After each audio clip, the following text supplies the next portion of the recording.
अस्सलाम वालेकुम my dear brother and sisters. उम्मीद आप सब खैरियत से होंगे। मैं एहसन हमीद। तो जिस तरह मैंने एक वीडियो सीरीज़ का आगाज़ किया है जिसमें हम उन सहाबा की ज़िंदगी पर रोशनी डालते हैं जिन सहाबा के बारे में ज़्यादा बात नहीं की जाती, जिस तरह हमने पिछली वीडियो के अंदर हज़रत जुलैबीब रज़ियल्लाहु ताला अन्हु के बारे में बात की, इसी तरह आज हम एक और सहाबा की इंस्पिरेशनल स्टोरी के साथ आपके सामने हाजिर हुए हैं।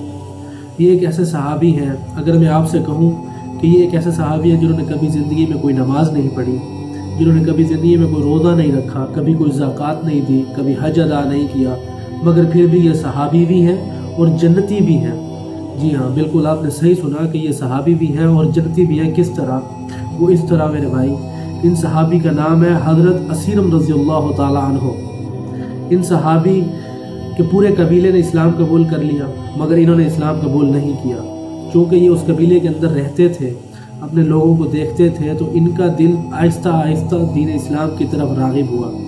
और ग़ज़वा उहद के मौके पर जब इनके घर के तमाम, इनके कबीले के तमाम मर्द ग़ज़वा उहद में शरीक होने चले गए, तो जब ये घर आए तो घर वालों से पूछा कि कबीले के तमाम मर्द कहाँ गए हैं। तो उन्होंने बताया कि वो ग़ज़वा उहद के लिए गए हैं, जंग शुरू हो गई है कुफ़ार के साथ, तो वो सब वहाँ पर गए हैं। तो इन्होंने अपनी ज़िरा पहनी और ग़ज़वा उहद के लिए निकल पड़े और अभी तक इन्होंने इस्लाम कबूल नहीं किया था। तो जब ये वहाँ पर पहुँचे तो आप सल्लल्लाहु अलैहि वसल्लम की खिदमत में आकर अर्ज़ किया, या रसूल अल्लाह, कि मैं पहले इस्लाम कबूल करूँ या मैं जंग के लिए जाऊँ। तो आप सल्लल्लाहु अलैहि वसल्लम ने फरमाया कि पहले इस्लाम कबूल करो फिर जंग में चले जाओ। तो इन्होंने पहले आप सल्लल्लाहु अलैहि वसल्लम के हाथ पर इस्लाम कबूल किया, फिर जंग के लिए जंग के मैदान में चले गए। और जब जंग के मैदान में गए तो कुछ इंटरेस्टिंग बात इस तरह से हुई कि सहाबा इकराम ने इन्हें देखा और फरमाया कि तुम यहाँ क्या कर रहे हो, तुम तो मुसलमान भी नहीं हो। तो इन्होंने कहा कि भाई मैं मुसलमान हो चुका हूँ। कुफ़ार ने इन्हें देखा तो उन्हें लगा कि ये हमारी तरफ से लड़ने आए हैं, और जब ये उनके ऊपर वार करने लगे तो फिर इनको समझ आई कि अच्छा इसने इस्लाम कबूल कर लिया। तो इसी तरह मेरे भाई जंग लड़ते लड़ते लड़ते लड़ते ये ग़ज़वा उहद के अंदर शहीद हो गए।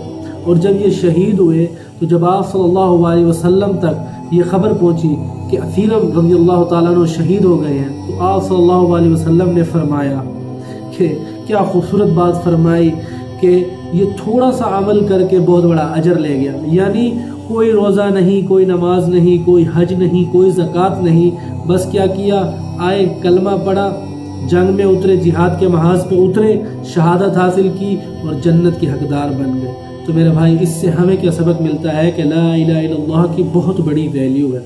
जिसने इसे एक्सेप्ट कर लिया, फिर चाहे उसने ज़िंदगी के अंदर उसको इतना मौका मिला कि उसने कलमा पढ़ा और उसको मौत आ गई, तो वो जन्नत का हकदार है मेरे भाई। तो मेरे भाई, क्योंकि हदीस के अंदर आता है जिसका मफ़हूम है कि जिसका अव्वल कलमा ला इलाहा इल्लल्लाह और आखिर कलमा ला इलाहा इल्लल्लाह है, तो वो कल क़यामत के दिन जन्नत में होगा। तो मेरे भाई अल्लाह रब्बुल इज़्ज़त हमें भी, हमारा भी पहला कलमा ला इलाहा इल्लल्लाह और आखिरी कलमा ला इलाहा इल्लल्लाह कर दे, और हमें भी दुनिया और आखिरत के अंदर कामयाब कर दे। तो मेरे भाई इसके लिए मेहनत है, हर चीज़ के लिए मेहनत है। तो इसी मेहनत को करें मेरे भाई, अपने ऊपर मेहनत करें, अपने दीन पे मेहनत करें, और सहाबा की ज़िंदगी को पढ़ें, सहाबा की सीरत को सुन के पढ़ के मेरे भाई इनके ऊपर अमल करने की तौफीक अता फरमाए अल्लाह रब्बुल इज़्ज़त हमें, और कोशिश करें इस पर अमल करें मेरे भाई। तो इसी तरह की मज़ीद इंस्पिरेशनल और इंटरेस्टिंग सहाबा स्टोरी सुनने के लिए मेरे पेज को फॉलो करें और यूट्यूब चैनल को सब्सक्राइब करें। मेहरबानी, शुक्रिया। इंशाअल्लाह फिर मुलाकात होगी एक और स्टोरी के साथ। तब तक के लिए अपना ख्याल रखें। अस्सलामु अलैकुम।